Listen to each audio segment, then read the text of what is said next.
ខ្ញុំសូមស្នើដល់ខាងអគ្គិសនីផងបាទយកលុយហើយត្រូវមានសុវត្ថិភាពដល់ប្រជាពលរដ្ឋផងបាទមិនចេះតែធ្វើចោលហើយយកតែលុយទេហើយផ្ដាំទៅខាងអគ្គិសនីផងកុំធ្វើចឹងទៀតបាទ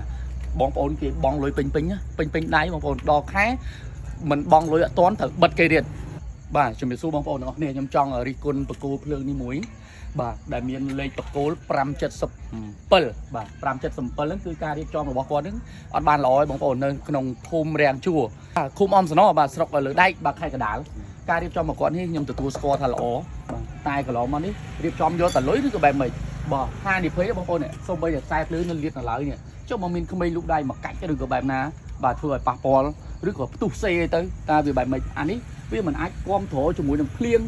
ឬក៏ថ្ងៃក្តៅរាល់ថ្ងៃបានទេវាត្រូវតែមានការប៉ះពាល់ទេហើយខ្ញុំសូមស្នើដល់ខាងអគ្គិសនីផងបាទយកលុយហើយត្រូវមានសុវត្ថិភាពដល់ប្រជាពលរដ្ឋផងបាទមិនចេះតែធ្វើចោលហើយយកតែលុយទេហើយបើបានឃើញផងសូមជួយមកកែសម្រួលតម្រូវឲ្យឡើងវិញផងបាទនេះនៅចំណុចស្ពានលេខ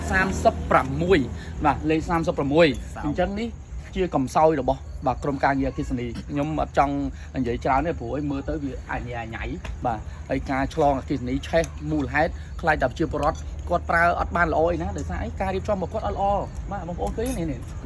ខ្សែភ្លើងនេះបាទដាក់ទៅឆេះទុះពេញនឹងលើហើយឥឡូវប្រចាំថ្ងៃរងថ្ងៃទាំងថ្ងៃទាំងក្តៅទាំងភ្លៀងសួរថាវាទុកបានអត់វាអត់ទុកបានទេអញ្ចឹងសូមឲ្យដាក់ដូចគ្នាមកនេះបាទបកគោលេខ577បាទស្ពានលេខ36បាទនៅអមសណបងប្អូនហើយផ្ដាំទៅខាងគិសនីផងកុំធ្វើចឹងទៀតបាទបងប្អូនគេបងលុយពេញដៃបងប្អូនដល់ខែ